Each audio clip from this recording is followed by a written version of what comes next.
ಎಲ್ಲರಿಗೂ ನಮಸ್ಕಾರ ಸ್ನೇಹಿತರೆ. ವಾಸ್ತುಶಾಸ್ತ್ರದ ಪ್ರಕಾರ ಮನೆಯಲ್ಲಿ ಆಲೋವೆರಾ ಗಿಡವನ್ನು ಬೆಳೆಸುವುದು ತುಂಬ ಮಂಗಳಕರವೆಂದು ಪರಿಗಣಿಸಲಾಗಿದೆ.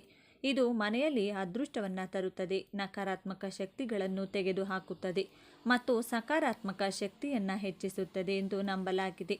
ಆಲೋವೆರಾ ಮನೆಯಲ್ಲಿ ಬೆಳೆಯಲು ಸುಲಭ ಮತ್ತು ಉತ್ತಮವಾದ ಸಸ್ಯಗಳಲ್ಲಿ ಒಂದು.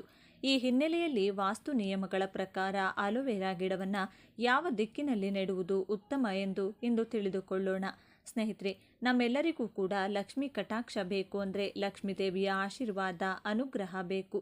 ಲಕ್ಷ್ಮೀ ದೇವಿನ ಮೆಚ್ಚಿಸೋಕೆ ಅನೇಕ ಮಾರ್ಗಗಳಿವೆ. ಲಕ್ಷ್ಮೀ ದೇವಿಗೆ ಕೆಲವು ಗಿಡಗಳು ಅಂದರೆ ತುಂಬಾ ಇಷ್ಟ. ಅದರಲ್ಲಿ ಮೊದಲನೆಯದು ತುಳಸಿ, ಎರಡನೆಯದು ಆಲೋವೆರಾ. ಈಗ ನಾವು ಈಗಾಗಲೇ ಹಲವಾರು ವಿಡಿಯೋಗಳಲ್ಲಿ ತುಳಸಿ ಗಿಡದ ಪೂಜೆ ಮಾಡೋದು ಹೇಗೆ, ತುಳಸಿ ಗಿಡಕ್ಕೆ ಸಂಬಂಧಪಟ್ಟ ಎಷ್ಟೋ ವಿಷಯಗಳನ್ನು ಹಂಚಿಕೊಂಡಿದ್ದೀವಿ. ಈ ವಿಡಿಯೋದಲ್ಲಿ ಆಲೋವೆರಾ ಗಿಡದಿಂದ ಏನು ಮಾಡಿದರೆ ಲಕ್ಷ್ಮೀ ದೇವಿಗೆ ಇಷ್ಟ ಆಗುತ್ತೆ ಅನ್ನೋದನ್ನು ನೋಡೋಣ. ಆದರೆ ಅದಕ್ಕೂ ಮುಂಚೆ ನೀವಿನ್ನು ನಮ್ಮ ಚಾನಲ್ನ ಸಬ್ಸ್ಕ್ರೈಬ್ ಮಾಡ್ಕೊಂಡಿಲ್ಲ ಅಂದರೆ ಖಂಡಿತ ಈಗಲೇ ಸಬ್ಸ್ಕ್ರೈಬ್ ಮಾಡ್ಕೊಳ್ಳಿ. ಹಾಗೆ ಈ ವಿಡಿಯೋ ಇಷ್ಟ ಆದರೆ ಮರೆಯದೆ ಒಂದು ಲೈಕ್ ಕೊಡಿ. ಎಲ್ಲರೂ ಭಕ್ತಿಯಿಂದ ಓಂ ಶ್ರೀ ಮಹಾಲಕ್ಷ್ಮಿ ನಮಃ ಅಂತ ಕಮೆಂಟ್ ಮಾಡಿ. ಸ್ನೇಹಿತರೆ, ಎಲ್ಲ ಗಿಡಗಳಲ್ಲೂ ಕೂಡ ಆಲೋವೆರಾ ಗಿಡಕ್ಕೆ ಜಾಸ್ತಿ ಶಕ್ತಿ ಇರುತ್ತದೆ. ಯಾವ ಮನೆಯಲ್ಲಿ ಆಲೋವೆರಾ ಗಿಡ ಇರುತ್ತೋ ಆ ಮನೆಯಲ್ಲಿ ಮುಕ್ಕೋಟಿ ದೇವತೆಗಳು ವಾಸ ಇರ್ತಾರೆ. ಒಂದು ಮಾತಲ್ಲಿ ಹೇಳಬೇಕು ಅಂದರೆ ಮುಕ್ಕೋಟಿ ದೇವತೆಗಳು ನಿಮ್ಮ ಮನೆಯಲ್ಲಿ ಸ್ಥಿರ ನಿವಾಸ ಹೂಡಬೇಕು ಅಂದರೆ ಖಂಡಿತವಾಗಿಯೂ ನಿಮ್ಮ ಮನೆಯಲ್ಲಿ ಆಲೋವೆರಾ ಗಿಡ ಇರಲೇಬೇಕು. ಮನೆಯಲ್ಲಿ ಆಲೋವೆರಾ ಗಿಡ ನೆಡುವಾಗ ಕೆಲವು ವಿಷಯಗಳನ್ನು ನೋಡಿಕೊಳ್ಳೋದು ಮುಖ್ಯ. ಈ ಸಸ್ಯವನ್ನು ಬೆಳೆಸುವುದರಿಂದ ಜೀವನದ ಕಷ್ಟಗಳಿಂದ ಪರಿಹಾರ ದೊರೆಯುತ್ತದೆ. ಆಲೋವೆರಾ ಗಿಡವಿರುವ ಮನೆಯಲ್ಲಿ ಪ್ರೀತಿ, ಸಂತೋಷ, ಸಂಪತ್ತು ಮತ್ತು ಪ್ರತಿಷ್ಠೆ ಹೆಚ್ಚಾಗುತ್ತದೆ ಎಂದು ವಾಸ್ತುಶಾಸ್ತ್ರ ಹೇಳುತ್ತದೆ. ಈ ಆಲೋವೆರಾ ಗಿಡದ ಎಲೆಗಳಲ್ಲಿ ಲಕ್ಷ್ಮೀ ದೇವಿ ವಾಸ ಇರ್ತಾಳೆ. ಆದರೆ ಆಲೋವೆರಾ ಗಿಡ ಮನೆಯಲ್ಲಿ ಬೆಳೆಸುವವರು ಒಂದು ಮಾತನ್ನು ಮಾತ್ರ ನೆನಪಿಟ್ಟುಕೊಳ್ಳಬೇಕು. ಮನೆಯಲ್ಲಿ ಸರಿಯಾದ ದಿಕ್ಕಿನಲ್ಲಿ ಆಲೋವೆರಾ ಗಿಡವನ್ನು ನೆಡೋದ್ರಿಂದ ಲಕ್ಷ್ಮೀ ದೇವಿಯ ಆಶೀರ್ವಾದ ಯಾವಾಗಲೂ ಆ ಮನೆಯ ಮೇಲೆ ಇರುತ್ತದೆ. ಸಂಪತ್ತಿಗೆ ಕೊರತೆ ಇರುವುದಿಲ್ಲ. ಈ ಗಿಡ ಯಾರ ಮನೆಯಲ್ಲಿದ್ದರೂ ಅವರ ಕುಟುಂಬದ ಸದಸ್ಯರು ಸಂತೋಷ ಪಡುತ್ತಾರೆ. ಸಮಾಜದಲ್ಲಿ ಖ್ಯಾತಿ ಮತ್ತು ಪ್ರತಿಷ್ಠೆ ಹೆಚ್ಚಾಗುತ್ತದೆ. ಆಲೋವೆರಾ ನೆಡಲು ಪೂರ್ವ ದಿಕ್ಕು ಉತ್ತಮ. ಈ ದಿಕ್ಕಿನಲ್ಲಿ ಆಲೋವೆರಾ ಗಿಡವಿದ್ದರೆ ಮಾನಸಿಕ ಶಾಂತಿ ಇರುತ್ತದೆ. ಮನೆಯ ಉತ್ತರ ಅಥವಾ ಪೂರ್ವ ದಿಕ್ಕಿನಲ್ಲಿ ಆಲೋವೆರಾ ಬೆಳೆಸುವುದರಿಂದ ಸಕಾರಾತ್ಮಕ ಶಕ್ತಿ ಬರುತ್ತದೆ. ಯಾವುದೇ ಆರೋಗ್ಯ ಸಮಸ್ಯೆಗಳು ನಿವಾರಣೆಯಾಗುತ್ತವೆ. ಆಲೋವೆರಾ ಗಿಡವನ್ನು ಆಗ್ನೇಯ ದಿಕ್ಕಿನಲ್ಲಿಯೂ ಬೆಳೆಸಬಹುದು. ಈ ದಿಕ್ಕಿನಲ್ಲಿ ಆಲೋವೆರಾ ಇಡುವುದರಿಂದ ಆದಾಯ ಹೆಚ್ಚಾಗುತ್ತದೆ. ಯಾರಾದರೂ ತಮ್ಮ ಕೆಲಸದಲ್ಲಿ ಪ್ರಗತಿಯನ್ನು ಬಯಸಿದರೆ ಮನೆಯ ಪಶ್ಚಿಮ ಭಾಗದಲ್ಲಿ ಈ ಗಿಡವನ್ನು ನೆಡಿ. ತಪ್ಪಾಗಿ ಸಹ ಆಲೋವೆರಾ ಸಸ್ಯವನ್ನು ವಾಯುವ್ಯ ದಿಕ್ಕಿನಲ್ಲಿಡಬೇಡಿ. ಇದರಿಂದ ವಿವಿಧ ಸಮಸ್ಯೆಗಳು ಉದ್ಭವಿಸುತ್ತವೆ. ವಾಸ್ತು ಪ್ರಕಾರ ಈ ದಿಕ್ಕು ಆರ್ಥಿಕ ಸಮಸ್ಯೆಗಳನ್ನು ಉಂಟು ಮಾಡುತ್ತದೆ. ನೀವು ಕಠಿಣ ಸಂದರ್ಭಗಳನ್ನು ಎದುರಿಸಬೇಕಾಗುತ್ತದೆ. ಅಶುಭ ಫಲಿತಾಂಶಗಳನ್ನು ನೀಡುತ್ತದೆ. ಪ್ರತಿಕೂಲ ಸನ್ನಿವೇಶಗಳನ್ನು ಆಹ್ವಾನಿಸುತ್ತದೆ. ಮನೆಯಲ್ಲಿ ಆಲೋವೆರಾ ಇಟ್ಟುಕೊಳ್ಳೋದು ಆರೋಗ್ಯಕ್ಕೆ ಒಳ್ಳೆಯದು.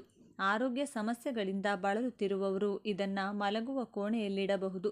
ಬಾಲ್ಕನಿ ಅಥವಾ ಉದ್ಯಾನದ ಮೇಲೆ ಇರಿಸಿದರೆ ನಕಾರಾತ್ಮಕ ಶಕ್ತಿಗಳು ಮನೆಗೆ ಪ್ರವೇಶಿಸುವುದಿಲ್ಲ. ಆದ್ದರಿಂದ ಆಲೋವೆರಾ ಗಿಡವನ್ನು ಬೆಳೆಸುವಾಗ ವಾಸ್ತು ನಿಯಮಗಳನ್ನು ಪಾಲಿಸಬೇಕು ಮತ್ತು ಸರಿಯಾದ ದಿಕ್ಕನ್ನು ಆರಿಸಿಕೊಳ್ಳಬೇಕು. ಇನ್ನು ನೀವು ಆಲೋವೆರಾ ಗಿಡದಿಂದ ಫ್ರೆಶ್ ಆಗಿ ಜೆಲ್ ತೆಗೆದು ಅದನ್ನು ಲಕ್ಷ್ಮೀ ದೇವಿಗೆ ನೈವೇದ್ಯವಾಗಿ ಸಮರ್ಪಿಸಿ. ಅದರ ನಂತರ ಆ ಜೆಲ್ಲನ್ನು ನೀವು ಸ್ನಾನ ಮಾಡುವ ನೀರಲ್ಲಿ ಮಿಕ್ಸ್ ಮಾಡಿಕೊಂಡು ಸ್ನಾನ ಮಾಡಿಕೊಂಡ್ರೆ ನಿಮ್ಮ ಮೈಯಲ್ಲಿರುವಂಥ ಎಲ್ಲ ದರಿದ್ರ ದೋಷ ನಿವಾರಣೆಯಾಗುತ್ತೆ. ಅಷ್ಟದರಿದ್ರ ಹೋಗಿ ಅಷ್ಟೈಶ್ವರ್ಯ ಪ್ರಾಪ್ತಿಯಾಗೋಕೆ ಶುರುವಾಗುತ್ತದೆ. ಈ ಆಲೋವೆರಾ ಜೆಲ್ಲನ್ನು ಮಾರನೇ ದಿನ ಬೆಳಿಗ್ಗೆ ನೀವು ಸ್ನಾನ ಮಾಡುವಾಗ ನೀರಲ್ಲಿ ಮಿಕ್ಸ್ ಮಾಡಿಕೊಂಡು ಸ್ನಾನ ಮಾಡಿಕೊಳ್ಳಿ. ಈ ರೀತಿ ಮಾಡೋದ್ರಿಂದ ಆರ್ಥಿಕ ಸಮಸ್ಯೆಗಳೆಲ್ಲ ನಿವಾರಣೆಯಾಗುತ್ತದೆ. ಸಾಲದ ಬಾಧೆ ನಿವಾರಣೆಯಾಗುತ್ತದೆ. ಅಷ್ಟದರಿದ್ರ ಹೊರಟು ಹೋಗುತ್ತದೆ. ಅಷ್ಟೈಶ್ವರ್ಯ ನಿಮ್ಮದಾಗುತ್ತದೆ. ಇನ್ನು ನರದೃಷ್ಟಿ, ಕಣ್ಣು ದೃಷ್ಟಿ, ಭಯಾನಕ ದೋಷಗಳು, ಮನೆಯಲ್ಲಿರುವಂತಹ ನೆಗೆಟಿವ್ ಎನರ್ಜಿ, ಮೈಯಲ್ಲಿರುವಂತಹ ನೆಗೆಟಿವ್ ಎನರ್ಜಿ, ಹಾಗೆ ನೀವು ಯಾವುದೇ ಕೆಲಸಕ್ಕೆ ಕೈ ಹಾಕಿದ್ರೂ ಅದರಲ್ಲಿ ಸಕ್ಸಸ್ ಆಗಬೇಕು ಅಂದರೆ ಬೆಳಿಗ್ಗೆ 6ರಿಂದ 7 ಗಂಟೆ ಮಧ್ಯದಲ್ಲಿ ಈ ಟೈಮಲ್ಲಿ ಒಂದು ಚಿಕ್ಕ ಆಲೋವೆರಾ ಗಿಡ ತಗೊಂಡು ಅದನ್ನು ತಲೆ ಕೆಳಗಾಗಿ ಅಂದರೆ ಬೇರು ಮೇಲೆ ಬರಬೇಕು, ಎಲೆಗಳು ಕೆಳಗಡೆ ಬರಬೇಕು. ಈ ರೀತಿ ತಲೆ ಕೆಳಗಾಗಿ ಆಲೋವೆರಾ ಗಿಡವನ್ನು ನಿಮ್ಮ ಮೇನ್ ಡೋರ್ಗೆ ನೇತಾಕಿ. ಯಾವ ರೀತಿ ಈ ಆಲೋವೆರಾನ ಕಟ್ಟಬೇಕು ಅಂದರೆ ಮನೆ ಹೊರಗಿನಿಂದ ನೀವು ಒಳಗಡೆ ಬರುವಾಗ ಅಥವಾ ಒಳಗಡೆಯಿಂದ ಹೊರಗಡೆ ಹೋಗುವಾಗ ಆಲೋವೆರಾ ಗಿಡದ ಎಲೆ ಒಂದು ಚೂರಾದರೂ ನಿಮ್ಮ ತಲೆಗೆ ತಾಕುವಷ್ಟು ಕೆಳಗಡೆ ಈ ಗಿಡವನ್ನು ಕಟ್ಟಿರಬೇಕು. ಎಲ್ಲೋ ಮೇಲೆ ಕಟ್ಟಿದರೆ ಇದು ಪ್ರಯೋಜನವಾಗುವುದಿಲ್ಲ. ಇದಕ್ಕೆ ಕಾರಣ ಏನಂದರೆ, ಯಾವಾಗಲೂ ಕೂಡ ನಮ್ಮ ಮೈಮೇಲೆ ಶನಿ ಪ್ರಭಾವ ಅನ್ನೋದು ತಲೆ ಕೂದಲಿನಲ್ಲಿ ಅಧಿಕವಾಗಿರುತ್ತದೆ. ಇದರಿಂದಾನೇ ತಲೆ ಕೂದಲು ಮನೆಯಲ್ಲಿ ಬಿದ್ದರೆ ದರಿದ್ರ ಬರುತ್ತೆ, ತಲೆ ಕೂದಲು ತುಳಿದ್ರೆ ಶನಿ ದೋಷ ಬರುತ್ತೆ ಅಂತೆಲ್ಲ ಹೇಳೋದು. ಈ ಆಲೋವೆರಾ ಗಿಡದ ಎಲೆ ನಮ್ಮ ತಲೆಗೆ ತಾಕೋದ್ರಿಂದ ಶನಿಗೆ ಸಂಬಂಧಪಟ್ಟ ಎಲ್ಲ ದೋಷಗಳು ಅಂದರೆ ಶನಿ ದೋಷ, ಶನಿ ಪೀಡೆ ಇವೆಲ್ಲ ಕೂಡ ಹೊರಟು ಹೋಗುತ್ತೆ ಅಂತ ಪಂಡಿತರು ಹೇಳ್ತಾರೆ. ಪ್ರತಿದಿನ ನೀವು ಮನೆಯಿಂದ ಹೊರಗೆ ಹೋಗುವಾಗ, ಹೊರಗಡೆಯಿಂದ ಮನೆಗೆ ಬರುವಾಗ ಈ ಆಲೋವೆರಾ ಗಿಡದ ಎಲೆ ನಿಮ್ಮ ಕೂದಲಿಗೆ ತಾಕ್ತಾ ಇದ್ದರೆ ನಿಮ್ಮ ಮನೆ ಒಳಗಿರುವಂಥ ಸಕಾರಾತ್ಮಕ ಶಕ್ತಿ ಅಂದರೆ ಪಾಸಿಟಿವ್ ಎನರ್ಜಿ ಹೊರಗಡೆ ಹೋಗದೇ ಇರೋ ಥರ ಈ ಆಲೋವೆರಾ ಗಿಡ ತಡೆಯುತ್ತದೆ. ಅದೇ ರೀತಿ ಹೊರಗಡೆಯಿಂದ ನೀವು ಮನೆ ಒಳಗಡೆ ಬರುವಾಗ ಹೊರಗಡೆ ಇರುವಂತಹ ದುಷ್ಟಶಕ್ತಿಗಳು, ಕೆಟ್ಟ ಶಕ್ತಿಗಳು, ದೃಷ್ಟಿದೋಷ ಇದೆಲ್ಲ ಕೂಡ ಮನೆ ಒಳಗಡೆ ಬರೋದಕ್ಕೆ ಆಗಲ್ಲ. ಈ ಆಲೋವೆರಾ ಗಿಡ ಅದನ್ನು ಹೊರಗಡೆ ಕಳಿಸಿಬಿಡುತ್ತೆ. ಬಾಗಿಲಿಗೆ ಕಟ್ಟಿರುವಂಥ ಆಲೋವೆರಾ ಗಿಡ ಒಣಗೋದ್ರೆ ಮತ್ತೆ ಮಂಗಳವಾರ ಬೆಳಿಗ್ಗೆ 6ರಿಂದ 7 ಗಂಟೆ ಮಧ್ಯದಲ್ಲಿ ಬೇರೆ ಗಿಡವನ್ನು ಚೇಂಜ್ ಮಾಡಿಕೊಳ್ಳಿ. ಇನ್ನು ಆಲೋವೆರಾ ಒಂದು ಅದ್ಭುತ ಗಿಡ. ನೋಡಲು ಸುಂದರವಾಗಿ ಕಾಣುವ ಈ ಗಿಡ ಕಡಿಮೆ ನಿರ್ವಹಣೆಯನ್ನು ನಿಮ್ಮಿಂದ ನಿರೀಕ್ಷೆ ಮಾಡುತ್ತೆ ಮತ್ತು ಹೆಚ್ಚಿನ ಬಗೆಯ ಪ್ರಯೋಜನಗಳನ್ನು ನಮಗೆ ಕೊಡುತ್ತೆ. ನಿಮಗೆ ಗೊತ್ತಿರುವ ಹಾಗೆ ಇದೊಂದು ಸೌಂದರ್ಯವರ್ಧಕವಾಗಿ ಕೆಲಸ ಮಾಡುತ್ತದೆ ಎನ್ನುವುದರಲ್ಲಿ ಯಾವುದೇ ಅನುಮಾನವಿಲ್ಲ. ಒಂದು ವೇಳೆ ಮನೆಯಲ್ಲಿ ಅಥವಾ ಮನೆಯ ಟೆರೆಸ್ನಲ್ಲಿ ನೀವು ಆಲೋವೆರಾ ಬೆಳೆಯಬೇಕು ಅಂದ್ಕೊಂಡ್ರೆ ಇಲ್ಲಿದೆ ನಿಮಗಾಗಿ ವಿಶೇಷ ಉಪಯೋಗಗಳು. ಇವುಗಳನ್ನು ಅನುಸರಿಸಿ ಸುಂದರವಾದ ಮತ್ತು ದೊಡ್ಡದಾದ ಆಲೋವೆರಾ ಗಿಡವನ್ನು ಬೆಳೆಯಬಹುದು. ಬೆಳೆಯಲು ನೀವು ಪಾಟ್ ಆಯ್ಕೆ ಮಾಡಿ. ನೀವು ಮೊದಲ ಬಾರಿಗೆ ಆಲೋವೆರಾ ಬೆಳೀತಿದ್ದೀರಿ ಎಂದಾದರೆ ಪಾಟ್ ಆಯ್ಕೆ ಬಹಳ ಮುಖ್ಯವಾಗುತ್ತದೆ. ಆಲೋವೆರಾದ ಬೇರುಗಳು ತುಂಬ ಚಿಕ್ಕದಿರುತ್ತವೆ ಮತ್ತು ಉದ್ದವಾಗಿ ಬೆಳೆಯುವುದಿಲ್ಲ. ಹೀಗಾಗಿ ನೀವು ಉದ್ದವಾದ ಪಾಟ್ ಆಯ್ಕೆ ಮಾಡುವ ಬದಲು ಸ್ವಲ್ಪ ಅಗಲವಾದ ಪಾಟ್ ಆಯ್ಕೆ ಮಾಡೋದ್ರಿಂದ ಆಲೋವೆರಾದ ಎಲೆಗಳು ಹರಡಿಕೊಳ್ಳಲು ಅನುಕೂಲವಾಗುತ್ತದೆ. ಮಣ್ಣಿನ ಅಗತ್ಯತೆ. ಪಾಟ್ ಆಯ್ಕೆ ಮಾಡಿದ ನಂತರದಲ್ಲಿ ನಿಮ್ಮ ಆಲೋವೆರಾ ಗಿಡ ಚೆನ್ನಾಗಿ ಬೆಳೆಯಬೇಕು ಅಂದರೆ ಅದಕ್ಕೆ ತೋಟದ ಮಣ್ಣು, ಸ್ವಲ್ಪ ಬೇವು ಗೊಬ್ಬರ, ವರ್ಮಿ ಕಾಂಪೋಸ್ಟ್, ಕೋಕೋಫೀಟ್ ಮತ್ತು ಸಾವಯವ ಗೊಬ್ಬರವನ್ನು ಮಿಕ್ಸ್ ಮಾಡಿ ಹಾಕಿ. ಇದರಿಂದ ಗಿಡದ ಗುಣಮಟ್ಟ ಕ್ರಮೇಣವಾಗಿ ಅಭಿವೃದ್ಧಿಯಾಗುತ್ತದೆ. ಸೂರ್ಯನ ಬಿಸಿಲು ಅಗತ್ಯ. ಆಲೋವೆರಾ ಗಿಡ ಸಾಮಾನ್ಯವಾಗಿ ಸೂರ್ಯನ ಬಿಸಿಲಿನಲ್ಲಿ ಚೆನ್ನಾಗಿ ಬರುತ್ತದೆ ಎಂದು ಹೇಳುತ್ತಾರೆ. ಎಲೆಗಳು ದಪ್ಪ ಇರೋದ್ರಿಂದ ಇದಕ್ಕೆ ಸೂರ್ಯನ ಬಿಸಿಲು ಬಹಳ ಅಗತ್ಯ. ಎಷ್ಟು ಪ್ರಮಾಣದಲ್ಲಿ ಬಿಸಿಲು ಬೀಳುತ್ತದೆ ಅಷ್ಟು ಚೆನ್ನಾಗಿ ಗಿಡ ಬರುತ್ತದೆ. ಸೂರ್ಯನ ನೇರವಾದ ಬಿಸಿಲು ಗಿಡದ ಮೇಲೆ ಬೀಳುವಂತೆ ಆಲೋವೆರಾ ಪಾಟ್ ಇರಿಸಿ. ನೀರಿನ ಅವಶ್ಯಕತೆ. ಅನುಭವಿಗಳು ಹೇಳುವ ಹಾಗೆ ಆಲೋವೆರಾ ಗಿಡಕ್ಕೆ ಹೆಚ್ಚಿನ ನೀರಿನ ಅಗತ್ಯವಿರುವುದಿಲ್ಲ. ಹಾಗಾಗಿ ನಾವು ಮೇಲೆ ಇದಕ್ಕೆ ಕಡಿಮೆ ನಿರ್ವಹಣೆ ಅಗತ್ಯವಿದೆ ಎಂದು ಹೇಳಿದ್ದು. ಹೀಗಾಗಿ ಕುಂಡದಲ್ಲಿ ನೀರಿನ ಅಂಶ ಸಂಪೂರ್ಣವಾಗಿ ಒಣಗಿ ಹೋಗುವವರೆಗೂ ಕಾಯ್ದು ಆ ನಂತರ ಮತ್ತೆ ನೀರು ಹಾಕಿ. ಕತ್ತರಿಸಿದರೆ ಚೆನ್ನಾಗಿ ಬೆಳೆಯುತ್ತದೆ. ಮೊದಲ ಬಾರಿಗೆ ನೀವು ಆಲೋವೆರಾ ಬೆಳೆಯುತ್ತಿದ್ರೆ ಅದನ್ನು ಆಗಾಗ ಕಟ್ ಮಾಡಿ. ಚೆನ್ನಾಗಿ ಬೆಳೆದಿರುವ ಆಲೋವೆರಾ ಗಿಡದ ಬಳಿ ಇರುವಂಥ ಸಣ್ಣ ಸಣ್ಣ ಗಿಡಗಳನ್ನು ಬೇರು ಸಮೇತ ತಂದು ಮನೆಯಲ್ಲಿ ಮೇಲೆ ಹೇಳಿದ ಹಾಗೆ ಮಣ್ಣಿನ ಮಿಶ್ರಣ ಮಾಡಿ ಬೆಳೆಸಬಹುದು. ತಾಪಮಾನದ ಮಿತಿ ಇರಲಿ. ಆಲೋವೆರಾ ಗಿಡ ಯಾವಾಗಲೂ ಒಂದು ಮಿತವಾದ ತಾಪಮಾನವನ್ನು ಬೆಳೆಯಲು ಬಯಸುತ್ತದೆ. ಅಂದರೆ ಹೊರಗಿನ ಬಿಸಿಲಿನ ತಾಪಮಾನ 30 ಡಿಗ್ರಿಗಿಂತ ಹೆಚ್ಚಿರಬಾರದು. ಇದರಿಂದ ಎಲೆಗಳು ಹಳದಿ ಬಣ್ಣಕ್ಕೆ ತಿರುಗುತ್ತವೆ ಮತ್ತು ಒಳಗಿನ ಜೆಲ್ ಹೊರಗೆ ಬರುತ್ತದೆ. ಹೀಗಾಗಿ ಅತಿಯಾದ ಬಿಸಿಲಿನ ಕಿರಣಗಳು ಆಲೋವೆರಾ ಗಿಡವನ್ನು ತಾಗದಂತೆ ರಕ್ಷಿಸಿ. ದೊಡ್ಡದಾದ ಮೇಲೆ ನೀವು ಬೆಳೆಸುತ್ತಿರುವ ಆಲೋವೆರಾ ಗಿಡವನ್ನು ನೀವು ಆಗಾಗ ಪಾಟ್ ಬದಲಿಸುವ ಅವಶ್ಯಕತೆ ಇಲ್ಲ. ಒಂದು ವೇಳೆ ಗಿಡ ದೊಡ್ಡದಾದಂತೆ ಅದರ ಬೇರುಗಳು ತಳಭಾಗ ತಾಗಿದಂತೆ ನೀವು ದೊಡ್ಡ ಪಾಟ್ ಆಯ್ಕೆ ಮಾಡಿ ಅದಕ್ಕೆ ನಿಮ್ಮ ಗಿಡವನ್ನು ವರ್ಗಾಯಿಸಬಹುದು. ವರ್ಗಾವಣೆಯ ಟಿಪ್ಸ್. ಆಲೋವೆರಾ ಗಿಡವನ್ನು ಒಂದು ಪಾಟ್ನಿಂದ ಇನ್ನೊಂದು ಪಾಟ್ಗೆ ಬದಲಿಸುತ್ತಿದ್ದೀರಿ ಅಂದರೆ ಪಾಟ್ ಹಂಚುಗಳಲ್ಲಿ ಮೊದಲಿಗೆ ಮಣ್ಣನ್ನು ಸಡಿಲ ಮಾಡಿ. ಇದಕ್ಕೆ ತಕ್ಕನಾದ ಸಲಕರಣೆ ನಿಮ್ಮ ಬಳಿ ಇರಬೇಕು. ಮಣ್ಣಿಗೂ ಪಾಟ್ಗೂ ಜಾಗ ಸಿಕ್ಕಿದ ನಂತರದಲ್ಲಿ ಅದನ್ನು ನಿಧಾನವಾಗಿ ಹೊಸ ಪಾಟ್ಗೆ ಬದಲಿಸಬಹುದು. ಹಳೆಯ ಎಲೆಗಳನ್ನು ಕತ್ತರಿಸುವುದು. ಯಾವಾಗ ಆಲೋವೆರಾ ಬೆಳೆದು ದೊಡ್ಡದಾಗಿ ಎಲೆಗಳು ಹಳದಿ ಬಣ್ಣಕ್ಕೆ ತಿರುಗುತ್ತವೆ ಅಂತಹ ಎಲೆಗಳನ್ನು ಒಂದು ಶುದ್ಧವಾದ ಚಾಕು ತೆಗೆದುಕೊಂಡು ತಳದಲ್ಲಿ ಕತ್ತರಿಸಿ. ಇದರಿಂದ ಹೊಸ ಆಲೋವೆರಾ ಎಲೆಗಳು ಬರಲು ಅನುಕೂಲವಾಗುತ್ತದೆ. ಯಾವಾಗ ಕತ್ತರಿಸಬೇಕು? ನೀವು ಆಲೋವೆರಾವನ್ನು ಒಂದು ವೇಳೆ ಅದರ ಜೆಲ್ಗಾಗಿ ಬೆಳೆಸುತ್ತಿದ್ದೀರಿ ಅಂದರೆ ಗಿಡ ಚೆನ್ನಾಗಿ ಅಗಲವಾಗಿ ಬರಲು ಅನುಕೂಲ ಮಾಡಿಕೊಡಿ. ಕತ್ತರಿಸುವ ಸಂದರ್ಭದಲ್ಲಿ ಬೇರಿನ ಬಳಿ ಕತ್ತರಿಸಿ. ಹೀಗೆ ಮಾಡುವುದರಿಂದ ನಿಮಗೆ ಪೂರ್ಣ ಪ್ರಮಾಣದಲ್ಲಿ ಆಲೋವೆರಾ ಜೆಲ್ ಸಿಗುತ್ತದೆ. ಈ ವಿಡಿಯೋ ನಿಮಗೆ ಇಷ್ಟವಾದರೆ ಲೈಕ್ ಮಾಡಿ, ಶೇರ್ ಮಾಡಿ. ಇಂಥ ಹೆಚ್ಚಿನ ಉತ್ತಮ ಮಾಹಿತಿಗಳಿಗಾಗಿ ತಪ್ಪದೇ ನಮ್ಮ ಚಾನಲ್ನ ಸಬ್ಸ್ಕ್ರೈಬ್ ಮಾಡಿಕೊಳ್ಳಿ.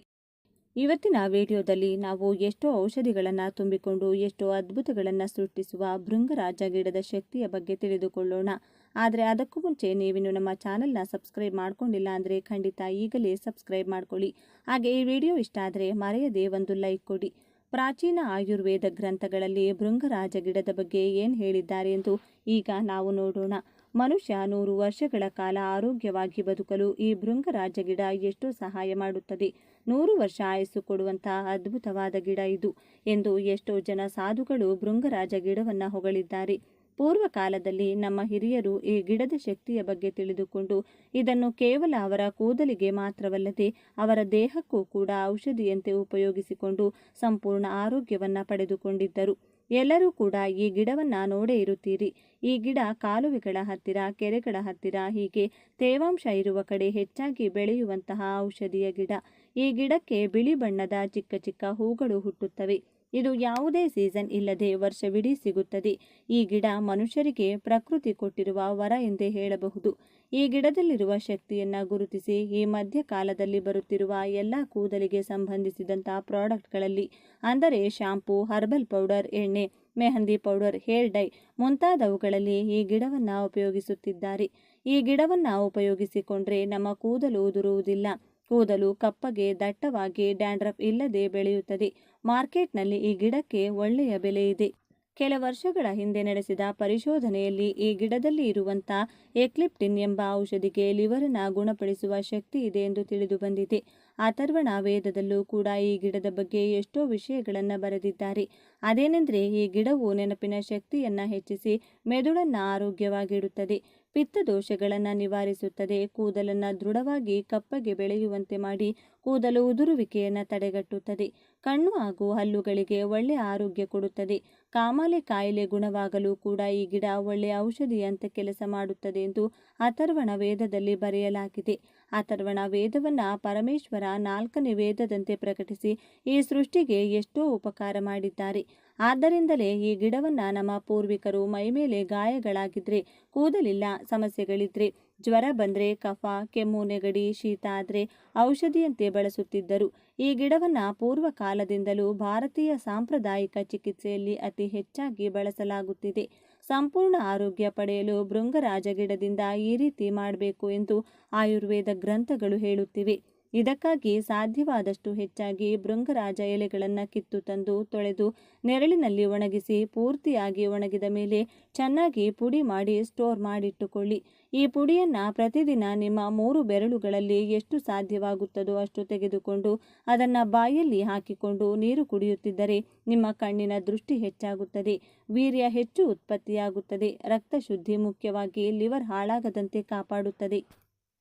ಆಯುರ್ವೇದ ಗ್ರಂಥವು ಇದನ್ನು ದಿವ್ಯ ಸಂಜೀವಿನಿ ಎಂದು ಕರೆದಿದೆ.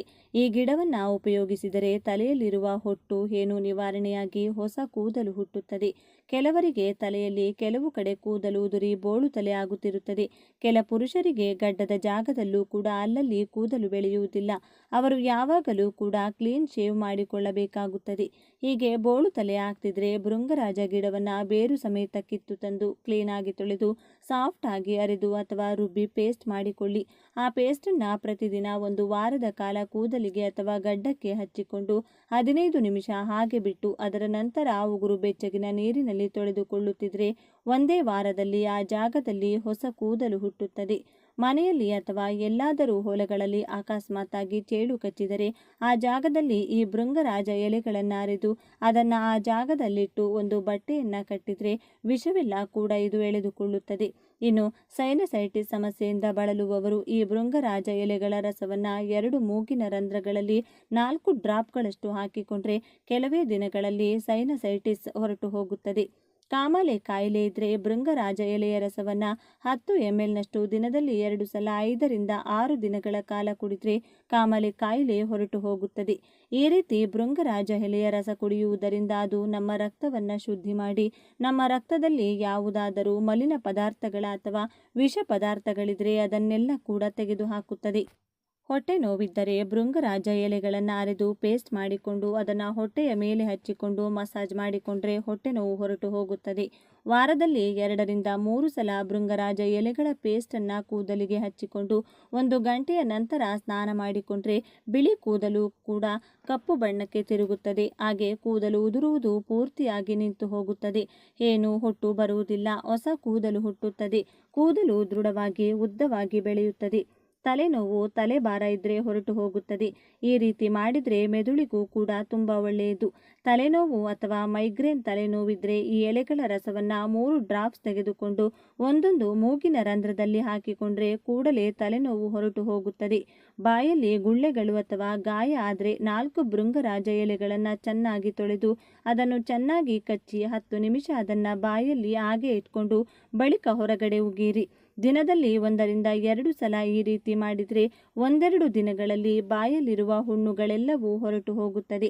ಇನ್ನು ಆಗಾಗ ಹತ್ತಿರದಲ್ಲಿ ಭೃಂಗರಾಜ ಗಿಡ ಸಿಗದವರು ಎಲ್ಲಾದರೂ ಹೋದಾಗ ಈ ಗಿಡ ಕಾಣಿಸಿದರೆ ಎಷ್ಟು ಸಾಧ್ಯವೋ ಅಷ್ಟು ಗಿಡಗಳನ್ನು ಬೇರಿನ ಸಮೇತ ಕಿತ್ತು ಮನೆಗೆ ತಂದುಕೊಳ್ಳಿ. ಇದನ್ನು ಚೆನ್ನಾಗಿ ತೊಳೆದು ಅರೆದು ಎಷ್ಟು ರಸ ಬರುತ್ತದೋ ಅಷ್ಟು ಹಿಡಿದಿಟ್ಟುಕೊಂಡು ಅದಕ್ಕೆ 4ರಷ್ಟು ಹರಳೆಣ್ಣೆ, ಎಳ್ಳೆಣ್ಣೆ ಅಥವಾ ತೆಂಗಿನ ಎಣ್ಣೆ ಮಿಕ್ಸ್ ಮಾಡಿ ಸ್ಟವ್ ಮೇಲೆ ಸ್ಲೋ ಆಗಿ ಕುದಿಯಲು ಇಟ್ಟು ಬಿಡಿ. ಸ್ವಲ್ಪ ಹೊತ್ತಿಗೆ ಚಿಟಪಟ ಎಲ್ಲ ನಿಂತು ಹೋಗಿ ಆ ರಸ ಎಣ್ಣೆಯ ಜೊತೆ ಪೂರ್ತಿಯಾಗಿ ಮಿಕ್ಸ್ ಆದ ಮೇಲೆ ಸ್ಟವ್ ಆಫ್ ಮಾಡಿ ತಣ್ಣಗಾದ ಮೇಲೆ ಆ ಎಣ್ಣೆಯನ್ನು ಸ್ಟೋರ್ ಮಾಡಿಟ್ಟುಕೊಳ್ಳಿ. ಈ ಎಣ್ಣೆಯನ್ನು ಪುಟ್ಟ ಮಕ್ಕಳಿಂದ ವೃದ್ಧರವರೆಗೂ ಕೂಡ ಯಾರು ಬೇಕಾದರೂ ಕೂದಲಿಗೆ ಹಚ್ಚಿಕೊಳ್ಳಬಹುದು. ಪುಟ್ಟ ಮಕ್ಕಳು ಹಚ್ಚಿಕೊಳ್ಳುವುದರಿಂದ ಅವರಿಗೆ ಬಿಳಿ ಕೂದಲಿನ ಸಮಸ್ಯೆ ಬರುವುದಿಲ್ಲ. ಕಣ್ಣಿನ ದೃಷ್ಟಿ ಹೆಚ್ಚಾಗುತ್ತದೆ. ಬಿಳಿ ಕೂದಲಿರುವವರು ಇದನ್ನು ಹಚ್ಚಿಕೊಂಡ್ರೆ ಕ್ರಮೇಣ ಬಿಳಿ ಕೂದಲು ಕೂಡ ಕಪ್ಪು ಬಣ್ಣಕ್ಕೆ ತಿರುಗುತ್ತದೆ. ಕೂದಲಿನ ಎಲ್ಲ ಸಮಸ್ಯೆಗಳನ್ನು ನಿವಾರಿಸಿ ಕೂದಲು ಪಳಪಳ ಹೊಳೆಯುವಂತೆ ಮಾಡುತ್ತದೆ. ಜೊತೆಗೆ ಇದು ಕಣ್ಣಿನ ನರಗಳಿಗೂ ಕೂಡ ಶಕ್ತಿ ಕೊಡುತ್ತದೆ. ಭೃಂಗರಾಜ ಎಲೆಗಳನ್ನು ಪೇಸ್ಟ್ ಮಾಡಿಕೊಂಡು ಚರ್ಮ ವ್ಯಾಧಿಗಳು ಅಥವಾ ಅಲರ್ಜಿ ಆಗಿದ್ರೆ ಭೃಂಗರಾಜ ಎಲೆಗಳ ಪೇಸ್ಟನ್ನು ಅದರ ಮೇಲೆ ಹಚ್ಚುತ್ತಿದ್ರೆ ಕಡಿಮೆಯಾಗುತ್ತದೆ. ಈ ಎಲೆಗಳಿಗೆ ಎಂತಹ ಕಠಿಣ ಗಾಯಗಳನ್ನಾದರೂ ಗುಣಪಡಿಸುವ ಶಕ್ತಿ ಇದೆ. ಇದು ಕೂಡಲೇ ರಕ್ತಸ್ರಾವವನ್ನು ನಿಲ್ಲಿಸುತ್ತದೆ. ಏಕೆಂದರೆ ಆಂಟಿಬ್ಯಾಕ್ಟೀರಿಯಲ್ ಹಾಗೂ ಆಂಟಿ ಇನ್ಫ್ಲಮೇಟರಿ ಅಂಶ ಇದರಲ್ಲಿದೆ. ಹಾಗಾಗಿ ಇನ್ಫೆಕ್ಷನ್ ಕೂಡ ಆಗುವುದಿಲ್ಲ. ಶುಗರ್ ಕಾಯಿಲೆ ಇದ್ದರೆ ಗಾಯಗಳು ಅಷ್ಟು ಬೇಗನೆ ಮಾಯುವುದಿಲ್ಲ. ಆದರೆ ಭೃಂಗರಾಜ ಎಲೆಗಳ ರಸ ಆ ಗಾಯಗಳನ್ನು ಕೂಡ ಗುಣಪಡಿಸುತ್ತದೆ. ಇನ್ನು ಹಲ್ಲು ನೋವಿದ್ದರೆ ಅಥವಾ ಬಾಯಿ ವಾಸನೆ ಬರುತ್ತಿದ್ದರೆ ಕೆಲವು ಭೃಂಗರಾಜ ಎಲೆಗಳನ್ನು ತೊಳೆದುಕೊಂಡು ಚೆನ್ನಾಗಿ ಕಚ್ಚಿ 10 ನಿಮಿಷಗಳವರೆಗೂ ಬಾಯಲ್ಲಿ ಹಾಗೆ ಇಟ್ಟುಕೊಂಡು ನಂತರ ಹೊರಗಡೆ ಉಗಿದು ಉಗುರು ಬೆಚ್ಚಗಿನ ನೀರಿನಲ್ಲಿ ಬಾಯಿ ತೊಳೆದುಕೊಂಡ್ರೆ ಬಾಯಲ್ಲಿರುವ ಎಲ್ಲ ಬ್ಯಾಕ್ಟೀರಿಯಾಗಳು ಕೂಡ ಸತ್ತು ಹೋಗುತ್ತದೆ. ಹಾಗಾಗಿ ಹಲ್ಲು ನೋವು ಅಥವಾ ಬಾಯಿ ವಾಸನೆ ಬರುವುದಿಲ್ಲ. ಪೈಲ್ಸ್ ಪ್ರಾಬ್ಲಮ್ ಇರುವವರು ಫ್ರೆಶ್ ಆಗಿ ಕೆಲವು ಭೃಂಗರಾಜ ಎಲೆಗಳನ್ನು ಕಿತ್ತು ತಂದು ಚೆನ್ನಾಗಿ ತೊಳೆದು ಅರೆದು ಪೇಸ್ಟ್ ಮಾಡಿಟ್ಟುಕೊಳ್ಳಿ. 50 ಗ್ರಾಂನಷ್ಟು ಭೃಂಗರಾಜ ಪೇಸ್ಟ್ಗೆ 20 ಗ್ರಾಂನಷ್ಟು ಕರಿಮೆಣಸಿನ ಪುಡಿಯನ್ನು ಬೆರೆಸಿ ಚಿಕ್ಕ ಚಿಕ್ಕ ಉಂಡೆಗಳಂತೆ ಕಟ್ಟಿಕೊಂಡು ಒಣಗಿಸಿ ಇಟ್ಟುಕೊಳ್ಳಿ. ಬೆಳಿಗ್ಗೆ 2 ಉಂಡೆಗಳು, ಸಂಜೆ 2 ಉಂಡೆಗಳು ತಿನ್ನುತ್ತಿದ್ರೆ ಕ್ರಮೇಣ ಪೈಲ್ಸ್ ಪ್ರಾಬ್ಲಮ್ ಸಂಪೂರ್ಣವಾಗಿ ಹೊರಟು ಹೋಗುತ್ತದೆ. ಒಂದು ವೇಳೆ ಜಾಸ್ತಿ ಹಲ್ಲು ನೋವಿದ್ದರೆ ಈ ಎಲೆಗಳಿಂದ ರಸ ತೆಗೆದುಕೊಂಡು ಬಲಗಡೆ ಹಲ್ಲು ನೋವಿದ್ದರೆ 4 ಡ್ರಾಪ್ ರಸವನ್ನು ಎಡಗಡೆ ಕಿವಿಯಲ್ಲಿ ಹಾಕಬೇಕು. ಹಲ್ಲು ನೋವು ಎಡಗಡೆ ಇದ್ದರೆ ಬಲಗಡೆ ಕಿವಿಗೆ ಹಾಕಬೇಕು. ಹೀಗೆ ಆಪೋಸಿಟ್ ಕಿವಿಯಲ್ಲಿ ಹಾಕಬೇಕು. ಆ ರೀತಿ ಮಾಡಿದರೆ ಸ್ವಲ್ಪ ಹೊತ್ತಿನಲ್ಲೇ ಹಲ್ಲು ನೋವು ಹೊರಟು ಹೋಗುತ್ತದೆ. ಯಾವುದೇ ರೀತಿಯಾದ ಕೆಮ್ಮಿದ್ದರೂ ಕೂಡ ಪೂರ್ತಿ ಗಿಡವನ್ನು ಕಿತ್ತು ತಂದು ಚೆನ್ನಾಗಿ ತೊಳೆದು ಅರೆದು ರಸ ತೆಗೆದು ಇಟ್ಟುಕೊಳ್ಳಿ. ಆ ರೀತಿ ತೆಗೆದ ರಸದಲ್ಲಿ 7 ml ರಸವನ್ನು ತೆಗೆದುಕೊಂಡು ಸ್ವಲ್ಪ ಅದರಲ್ಲಿ ಜೇನುತುಪ್ಪ ಬೆರೆಸಿ ದಿನದಲ್ಲಿ 2 ಸಲ ಕುಡಿಯುತ್ತಿದ್ದರೆ ಎಂತಹ ಕಠಿಣ ಕೆಮ್ಮಿದ್ದರೂ ಕೂಡ ಹೊರಟು ಹೋಗುತ್ತದೆ. ಇನ್ನು ಕಿವಿಯಲ್ಲಿ ಇನ್ಫೆಕ್ಷನ್ ಬಂದಾಗ ಈ ಎಲೆಯ ರಸವನ್ನು 4 ಡ್ರಾಪ್ನಷ್ಟು ಆ ಕಿವಿಯೊಳಗೆ ಹಾಕಿಕೊಂಡ್ರೆ ಕಿವಿಯ ಇನ್ಫೆಕ್ಷನ್ ಹೊರಟು ಹೋಗುತ್ತದೆ. 10 ಗ್ರಾಂ ಭೃಂಗರಾಜ ಎಲೆಗಳಿಗೆ 2 ಗ್ರಾಂ ಕಲ್ಲುಪ್ಪು ಬೆರೆಸಿ ಅರೆದು ಉಂಡೆ ಕಟ್ಟಿಕೊಂಡು ಅದನ್ನು ಒಣಗಿಸಿ ಸ್ಟೋರ್ ಮಾಡಿಟ್ಟುಕೊಳ್ಳಿ. ನಿಮಗೆ ಮಲಬದ್ಧತೆಯಿಂದ ಹೊಟ್ಟೆ ನೋವು ಬರುತ್ತಿದ್ದರೆ ಅಥವಾ ಪೀರಿಯಡ್ಸ್ ಬಿಟ್ಟು ಯಾವುದೇ ಇತರೆ ಹೊಟ್ಟೆ ನೋವಿದ್ರೆ ಇದನ್ನು ತಿನ್ನುತ್ತಿದ್ರೆ ಆ ಹೊಟ್ಟೆ ನೋವು ಹೊರಟು ಹೋಗುತ್ತದೆ. ನೋಡಿದ್ರಲ್ಲ ಸ್ನೇಹಿತರೆ, ಇಂತಹ ಅಮೂಲ್ಯವಾದ ಗಿಡವನ್ನು ಯಾವ ಕಾರಣದಿಂದಲೂ ಮಿಸ್ ಮಾಡಿಕೊಳ್ಳಬೇಡಿ. ಈ ವಿಡಿಯೋ ಇಷ್ಟ ಆದರೆ ಲೈಕ್ ಮಾಡಿ, ಶೇರ್ ಮಾಡಿ. ಇಂಥ ಹೆಚ್ಚಿನ ಉತ್ತಮ ಮಾಹಿತಿಗಳಿಗಾಗಿ ತಪ್ಪದೇ ನಮ್ಮ ಚಾನಲ್ನ ಸಬ್ಸ್ಕ್ರೈಬ್ ಮಾಡಿಕೊಳ್ಳಿ. ನಾಳೆ ಮತ್ತೊಂದು ವಿಡಿಯೋದೊಂದಿಗೆ ಪುನಃ ಭೇಟಿಯಾಗೋಣ. ಧನ್ಯವಾದಗಳು.